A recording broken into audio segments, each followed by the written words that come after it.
I believe that the probability of life existing somewhere else in the universe is extremely high. Carl Sagan himself stated that it would be incredibly arrogant to think that life only exists on our tiny pale blue dot.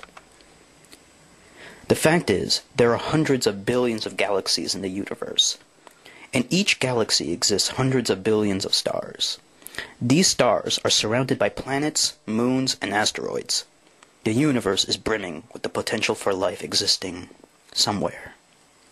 But what might alien life look like? Would they look like us? Humans? Almost certainly not. Humans are the result of millions of years of evolution. Very precise selective pressures caused humans to look the way that they do. And even then, most of our bodily systems were inherited from prior organisms. For example, humans and sharks have a lot in common. We both have muscular systems. We both have skeletal systems. We both have teeth. But humans and sharks look very different from each other, even though we come from the same planet and we share a common ancestor. Selective pressure is everything.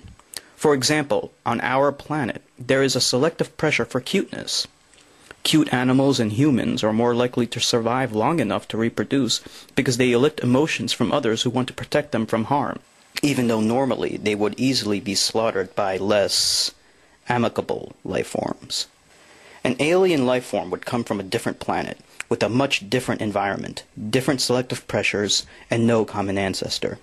As a result, alien life presumably might look incredibly bizarre. The best preview can probably be obtained from life that exists in exotic locations on our own planet. The deep-sea anglerfish and the Saccharopharyngiformis are a good example of this. You might remember these creatures from Star Wars Episode 1. Because of their exotic environment, it sort of models how selective pressures might sculpt a life form that exists on a planet that is very different from ours. The fact is, most Hollywood aliens are based on life forms from our own planet.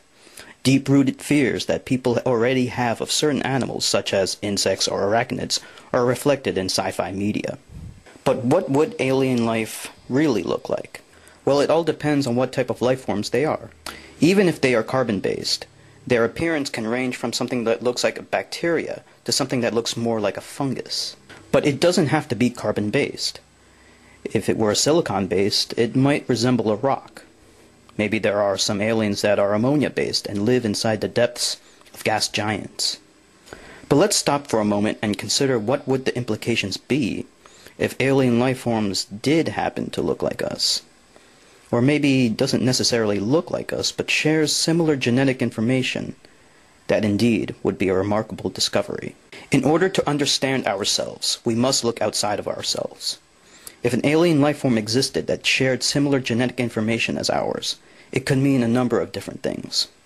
Perhaps it means an ancient and powerful alien race seeded many worlds with the potential for life, and as a result, we all share a common blueprint, so to speak.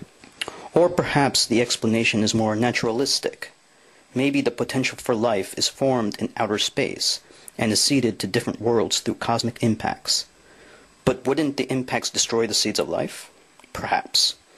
Sarah Starlight's video, Evolution of Life on Other Planets, Even the Gods Have Gods, does an in-depth explanation on this hypothesis. I suggest you check it out.